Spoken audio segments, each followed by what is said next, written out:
Friends, तो कैसे आप सभी? आई होप सभी लोग अच्छे होंगे। तो आज के वीडियो में हम पढ़ने वाले हैं जो हमारा इंडिया का मैप है, ठीक है। उसमें स्टेट कैसे कैसे कहाँ कहाँ पर कौन कौन से स्टेट हैं, उसके अगल बगल कौन सी वाटर बॉडीज हैं और से ऐसे जुड़ी हुई रोचक जानकारी आज हम मैप से पढ़ने वाले हैं, ठीक है। तो सबसे पहले हम मैप बनाएंगे, उसके बाद उसमें हर एक स्टेट का लोकेशन देखेंगे, कौन सा स्टेट कहाँ पर है, ठीक। और ये सब जो जानकारियाँ हमें पता होनी चाहिए कि हमारे यहाँ भारत में कैसे कौन सा राज्य कहाँ पर है, ठीक है। तो चलिए बात करते हैं। और अगर आप चैनल पर पहली बार हैं तो चैनल को सब्सक्राइब कर लीजिएगा। सबसे पहले क्या करते हैं, हम इंडिया का मैप ड्रॉ करते हैं और आप भी साथ में ड्रॉ करते चलना, ठीक है। देखो, जैसे मैंने आपको तरीका बताया था ड्रॉ करने का मैप, वैसे ही आप ड्रॉ करेंगे, ठीक है।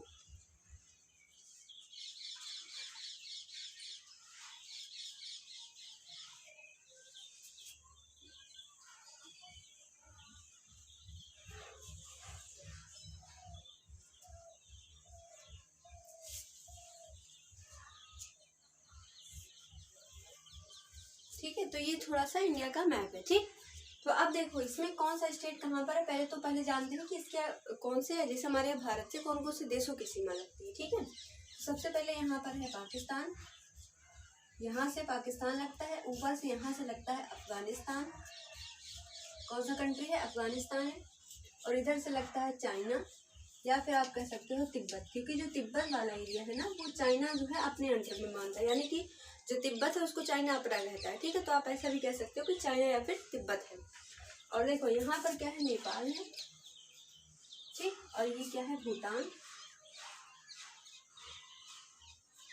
और इधर से क्या लगता है, म्यांमार लगता है। और इधर से क्या लगता है, बांग्लादेश। और नीचे से यहाँ से वाटर बॉडी लगती है किसकी, श्रीलंका की, ठीक है। यहाँ पे मैं लिख देती हूँ श्रीलंका, ठीक। और देखो ये क्या है, इधर अंडमान निकोबार है, ठीक। और ये क्या है, इधर लक्षद्वीप का एरिया, ठीक है, जो कि भारत की टेरिटरी में आता है, ठीक।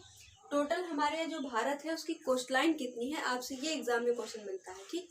टोटल कोस्ट लाइन कितनी है, 7500 किलोमीटर, ठीक है, जिसमें अंडमान निकोबार और लक्षद्वीप इन दोनों का एरिया भी आपस में इंक्लूडेड है, ठीक है। तो अब देखो हम स्टेट की बात करते हैं। तो सबसे पहले देखो ऊपर यहाँ पर स्टेट तो है नहीं, ये तो क्या है, जम्मू कश्मीर। और ये क्या है, लद्दाख। ये क्या है, लद्दाख। ये जम्मू कश्मीर, दोनों क्या हो चुके हैं, यूनियन टेरिटरी, ठीक। उसके नीचे आ जाओ अगर, तो यहाँ पे लगता है जैसे यहाँ पर हिमाचल प्रदेश है, उसके नीचे यहाँ पर है उत्तराखंड। हिमाचल प्रदेश से तो इधर आते हैं तो ये है पंजाब, राजस्थान, ठीक है। और यहाँ पर हरियाणा है, यहाँ पर है दिल्ली जो कि क्या है, केंद्र शासित। और ये क्या है, राजस्थान हो गया। ये क्या है, गुजरात, ओके। गुजरात के नीचे क्या है, महाराष्ट्र, एमएस मतलब महाराष्ट्र, ठीक है। महाराष्ट्र के नीचे क्या है, गोवा है, जो कि यहाँ पे दे रही है गोवा, ठीक है। गोवा के नीचे क्या है, कर्नाटका है। और उसके नीचे क्या है, केरला है, ठीक। ये सबसे नीचे केरला, उसके ऊपर क्या है, कर्नाटका। इधर तो एक साइड हो गया। अब देखो यहाँ पर उत्तराखंड है, उत्तराखंड के बगल में क्या है, यूपी। यूपी के बगल में क्या है, बिहार, ठीक। बिहार से ही अलग होकर यहाँ बना झारखंड, ठीक। और यूपी से अलग होकर क्या बना, उत्तराखंड। बिहार हो गया। अब ये वाला जो एरिया बचता है ये है किसका, पश्चिम बंगाल का, ठीक। ये कौन सा एरिया है, इधर पश्चिम बंगाल, ये है पश्चिम बंगाल, ठीक है।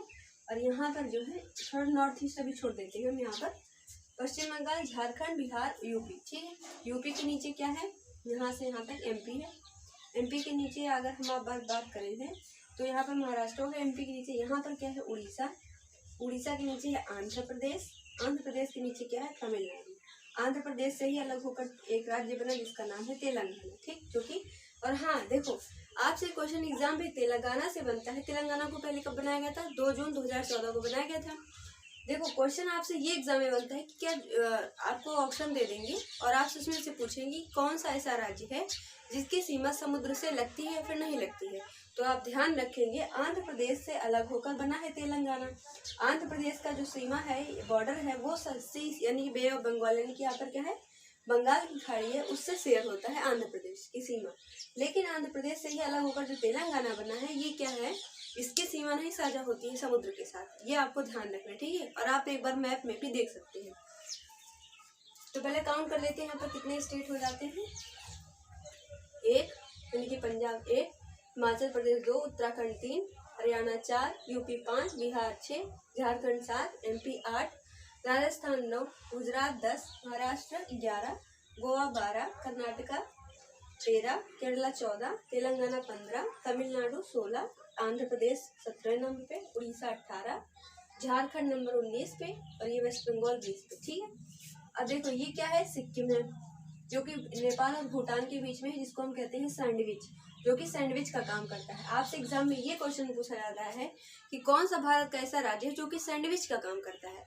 तो सैंडविच से यहाँ पर आप समझेंगे कि कोई किसी दो देशों के बीच में हमारा क्या है, सिक्किम है। ठीक, कौन कौन से दो देशों के बीच में है, नेपाल के बीच में है, इधर से अगल बगल से नेपाल और भूटान है, और ऊपर से क्या है, चाइना है। ठीक है, अब देखो यहाँ पर क्या है, यहाँ से लेकर यहाँ तक असम है, असम के ऊपर ये वाला एरिया अरुणाचल प्रदेश का है, अरुणाचल प्रदेश के नीचे क्या है, नागालैंड, मणिपुर, और ये क्या है, ये मिजोरम, और ये वाला है त्रिपुरा। ठीक है, अब देखो टोटल हो गए कितने कितने हो गए, 28 राज्य हो गए। ठीक है, इधर हमने 20 काउंट किए थे, 8 इधर हो गए। अब यहाँ पर जो नॉर्थ ईस्ट आता है, देखो नॉर्थ ईस्ट में दो तरीके का क्वेश्चन बनता है। एक तो अगर हम कहते हैं नॉर्थ ईस्ट, देखो यहाँ पे मैं लिख रही हूँ, अगर हम कह रहे हैं नॉर्थ ईस्ट, ठीक है, कह रहे हैं अगर हम नॉर्थ ईस्ट तो इसमें आएंगे टोटल 8 स्टेट। लेकिन अगर हमने कहा 7 सिस्टर, ठीक है, ये नॉर्थ ईस्ट के ही राज्य है, लेकिन इसमें आता है 7 देश, 7 राज्य। ठीक है, सॉरी अगर माफ कर लीजिए अगर मैंने देश कह दिया हो। नॉर्थ ईस्ट अगर हम कहते हैं तो आता है इसमें 8 राज्य, लेकिन अगर हम कहते हैं 7 सिस्टर तो इसमें 7 ही राज्य आता है। क्यों, देखो सिक्किम इंक्लूडेड होता है नॉर्थ ईस्ट में, ठीक, लेकिन जब हम 7 सिस्टर कहते हैं तो जो 7 सिस्टर होता है वो सिक्किम को यहाँ पर छोड़कर बाकी यहाँ के जो नॉर्थ ईस्ट के राज्य वो काउंट होते हैं 7 सिस्टर में। 7 सिस्टर हमने क्यों कहा, देखो यहाँ पर क्या है कि जो असम का एरिया, मान लो ये असम है, ठीक है, असम से ही बाकी 6 जो राज्य हैं उनकी सीमा साझा होती है। ठीक है, तो इसीलिए जो है असम एक अकेला राज्य है जिसके सभी स्टेटों के साथ बॉर्डर इसका लग जाता है, इसीलिए यहाँ पर हम 7 सिस्टर का नाम देते हैं। ठीक है, यहाँ पर तो आप ऐसी चीज़ों को अगर आप अलग अलग डिवीजन करना जानते हो, मतलब आपको पता है कि नॉर्थ ईस्ट क्या है, 7 सिस्टर क्या है, तो अब कोई भी दिक्कत आपको फ्यूचर में नहीं हो सकती। ठीक, यहाँ पर क्या है, अंडमान निकोबार है, ये क्या है, लक्षद्वीप का है। ठीक, और यहाँ से श्रीलंका मैंने बता ही दिया। श्रीलंका को और किस नाम से जाना जाता है, ये आपसे क्वेश्चन एग्जाम में पूछा जाता है, तो आप आंसर करेंगे सिलोन के नाम से श्रीलंका को जाना जाता है। भूटान को किस नाम से जाना जाता है, थंडर ड्रैगन के नाम से। और ये जो क्वेश्चन है थंडर ड्रैगन, ये अभी पीटी वाले पेपर में पूछा गया था, आपसे पूछा गया था, ऑप्शन उसमें था, और क्वेश्चन ये आया था कि इसमें से कौन सा ऐसा देश है जिसको हम थंडर ड्रैगन के नाम से जानते हैं, तो आप आंसर करेंगे क्या, भूटान। ठीक है, और आपसे एक क्वेश्चन और पूछा गया है कि नेपाल से कौन कौन से ऐसे उत्तराखंड के एरियाज हैं जो कि डिस्प्यूटेड यानी कि विवादित हैं, तो उत्तराखंड में है लिपुलेख, काला पानी, और एक जगह का नाम क्या है, लिम्पीधौरा। लिम्पीधौरा, लिपुलेख, काला पानी, ये तीनों जगह जो है वो उत्तराखंड में स्थित है, लेकिन वो नेपाल के साथ विवादित है। ठीक है, तो ये तीनों का नाम आपको याद रखना, कौन से राज्य में है, उत्तराखंड में। अगर हम कहें कि बांग्लादेश, तो बांग्लादेश से भी एक द्वीप है जो कि हमारे भारत और बांग्लादेश में उसके लिए विवाद है, उसका नाम क्या है, न्यू मोर आइलैंड, और ये न्यू मोर आइलैंड भारत और बांग्लादेश के बीच में विवादित है। ठीक, अब जो भी मैं आपको ये बोलते जा रहा हूँ ना, एक एक लाइन में से नोट करते जाना कि डिस्प्यूटेड, जैसे एक तरफ लिखना विवादित क्षेत्र, एक तरफ लिखना स्थान जो कि इंडिया के साथ विवादित होगा। विवादित क्षेत्र का नाम लिखना, जैसे मान लो न्यू मोर आइलैंड, तो कहाँ पर है, बांग्लादेश में, तो ऐसे लिखना। ठीक है, अब देखो यहाँ पर त्रिपुरा में एक रिवर है जिसका नाम क्या है, फेनी नदी। जो फेनी नदी है, पहले इसके साथ बांग्लादेश का विवाद हुआ करता था, लेकिन अभी विवाद जो है खत्म हो चुका है। लेकिन इसी जो बांग्लादेश है, इसी के साथ सिक्किम से एक रिवर आती है जिसका नाम होता है तीस्ता नदी। तीस्ता नदी का विवाद किसके साथ है, बांग्लादेश के साथ है। ठीक है, तो ये सभी चीज़ें आपको आनी चाहिए। ठीक है, तो आज जो है मैंने लगभग हर चीज़ आपको मैप से बता दिया है। टोटल 28 राज्य मैंने आपको यहाँ पर दिखा दिया। और भारत में हाँ, कई लोग ये भी उनको ये भी नहीं पता है कि भारत में राज्य कितने हैं, तो बता दें आपकी जानकारी के लिए कि अभी प्रेजेंट में भारत में 28 राज्य हैं और 8 केंद्र शासित प्रदेश हैं। ठीक है, इनको भी नहीं पता है, कोई बात नहीं, आज आपको पता चल गया होगा। ठीक है, तो चलते मिलते हैं अगली वीडियो में। अब अगली वीडियो में भी कोई ऐसा इंटरेस्टिंग फैक्ट लेकर आएंगे। Thank you.